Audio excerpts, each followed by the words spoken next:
Núna á mánudaginn snúa hinir geysi vinsælu þættir Taktíkin aftur. Nú það Rakel Hinriksdóttir sem heldur stjórnartaumana og hún hingað komin til mín. Vertu velkomin, Rakel. Takk. Þú búin að taka upp fyrsta þáttinn, það ekki?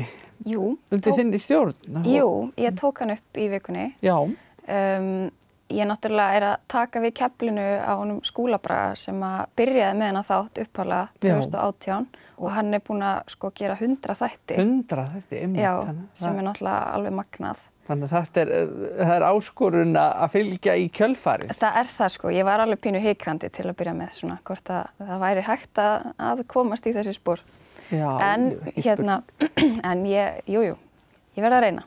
Já. Og ég svo sem ákvaða að svona þróa þáttinn aðeins. Hann í rauninni svipaður, eða hann fjallar ennþá íþróttir á landsbyggðunum.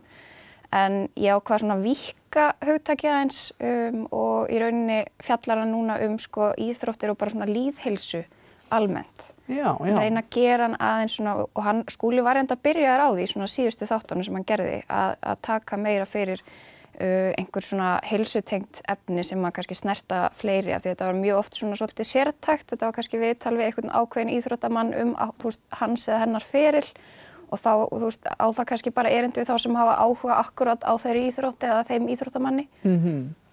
Þannig að það var svona pælingin að gera þetta taka svona aðeins fyrir efni sem að koma fleirum við og svo ég líka semst búin að breyta svolítið viðtalstækninni að ég ætla að fá til mín allavega 2 alltaf í einu.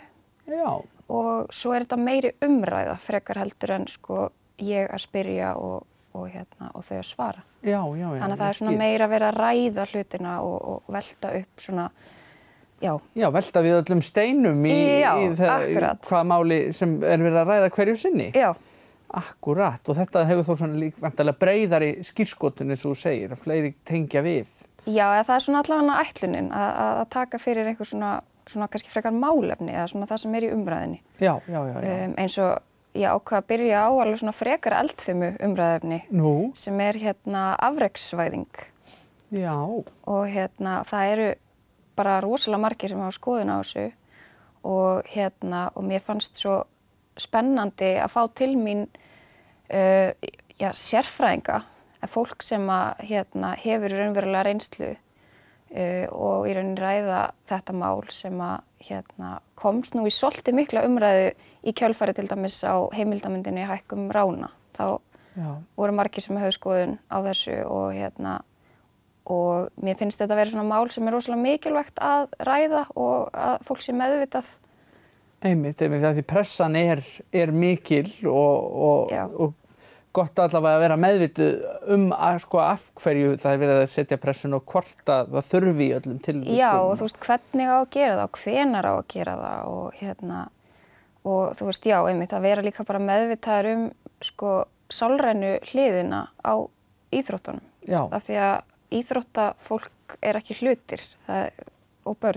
Nei, þetta eru manneskjur. Þetta eru manneskjur með tilfinningar og þegar þú ert barn þá spurning hvenær þú ert komið líkamlegan og andlegan þroska til þess að takast á við mjög krefjandi þjálfun. Þannig að þetta bara svona eitthvað sem ég langaði til þess að ræða og ég fekk til mín hann heitir Richard Tachinen. Hann sem sagt með doktor íþróttasálfræði. Já. Doktorspróf íþróttasálfræði og Inga Þór Ágústsson, hann sem sagt sundþjálfari hjá Óðunni og svo hann í framkvæmdastjórn hjá afreks- og ólympíusviði ISÍ. Já. Og síðan fékk ég líka til mín Jón Stefán Jónsson Jónsa sem mjög reynslumikill knattspyrnuþjálfari, yngri flokkum og meistaraflokki og íþróttafulltrúi Þórs. Og síðan hana Ólínu Freystinsdóttur sem fjölskylduráðgjafi af því að mér finnst svo áhugavert að fá svolítið svona af því að þetta ekki lengur þannig að barnið bara í íþróttum og þú veist, foreldrarnir ekkert að pæli því. Nei. Foreldrarnir eru með, þau taka rosalega virkan þátt og Jónsi sem þjálfari sagði að það veri rosalega mikil aukning í því að foreldrar tækju rosalega virkan þátt í íþróttaiðkun barna sinna sem var í rauninni ekki eins mikil. Það voru kannski alltaf bara sömu foreldrarnir, sömu 2-3 foreldrarnir sem mættu alltaf, sko. Einmitt, en aðrir bara létu sitt það var eiginlega meira bara tíðarandinn frekar en, þú veist, að fólki væri sama. Alls ekki það. Þetta orðið miklu meiri svona fjölskylduiðja. Já. Þannig að þú ræðist ekkert á garðinn þar sem hann lagstur strax í fyrsta þætti? Nei, í rauninni ekki. Og ég var mjög spennt fyrir þessu spjalli og búin að spá í því mikið af því að það núna 2 dagar síðan ég tók viðtölin, sko. Ég búin að vera mikið að fara yfir það, þú veist, hvað við töluðum af því að þú veist, stundum þegar maður tekur upp svona þætti þá fer maður bara einhvern veginn í eitthvað svona zone og maður kannski man ekkert nákvæmlega hvað var sagt. Nei. En ég er svona búin að vera að hugsa þetta og mér fannst náttúrulega mikilvægt að spyrja svolítið erfiðra spurninga, þú veist, af því ég vildi fá, þú veist, góða umræðu. Já. Og nýta það að vera með fólk með sérfræði þekkingu í settinu hjá mér. Auðvitað. Þannig ég spurði alveg svolítið erfiðra spurninga og það getur vel verið að einhverju sem horfa á þáttinn kannski haldi að mín skoðun sé jafnvel alfarið á móti afreksvæðingu eða eitthvað slíkt, en þú veist, það í rauninni ekki máli. Þú veist, ég var ekki mikið að fara eftir minni eigin skoðun af því ég hef svo sem ekki sko fullmótaða skoðun á þessu vegna þetta svo flókið mál. Já. En sko, já, það svolítið svona áskorun að vera að stjórna umræðuþætti þar sem að eldfimt málefni til umræðu vegna þess að það náttúrulega að tryggja að allir sjónarmið komi fram. Já, algjörlega og þú veist, og mín skoðun, þú veist, í rauninni á ekki að skína endilega í gegn. Nei. En ég verð samt að spyrja erfiðu spurningana sem að myndu kannski koma frá öndverðum væng, sko. Akkúrat. Þannig að já, það verður bara gaman að sjá. Og hvað sérðu svo fyrir þér í næstu þáttum? Bara komin langur listi af efnum sem þú vilt taka fyrir? Sko, já, ég alveg með hugmyndir og ég ætla til dæmis að taka fyrir, þú veist, mataræði og andlega uppbyggingu með, þú veist, í rauninni tilliti til hreyfingar og heilsu.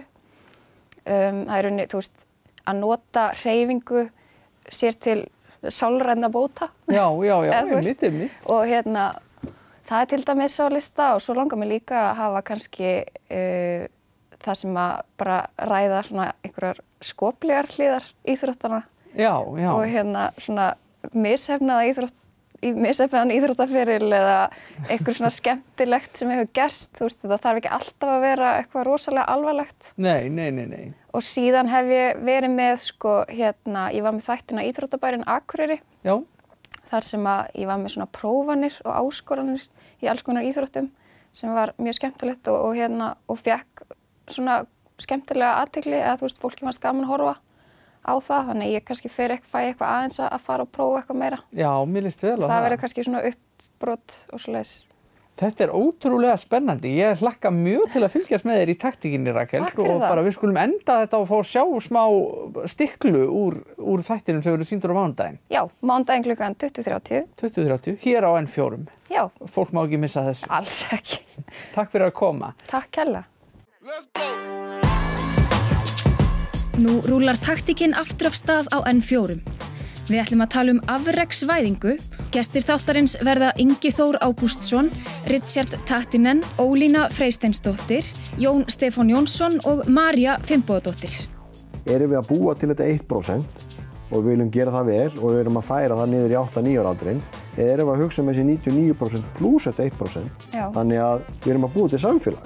Þegar maður kemur út það sem miklu harðara samkeppni og svona, þá það svolítið erfitt að átta sig á því að Ísland ekki allir heimurinn. Ég eins og við Ólínu. Ég og Ólína væri löngu búin að útkljá það ef það væri, sko. Við erum búin að borða nokkrar popskálar saman og ræða þessum mál. Heldur betur. Skiptir miklu máli hversu gamall einstaklingur til þess að vera settur í svona afreksumhverfi? Já, það. Af hverju skiptir það máli? Ekki missa af taktíkinni, mánudaginn 19. apríl klukkan 20:30 á N4.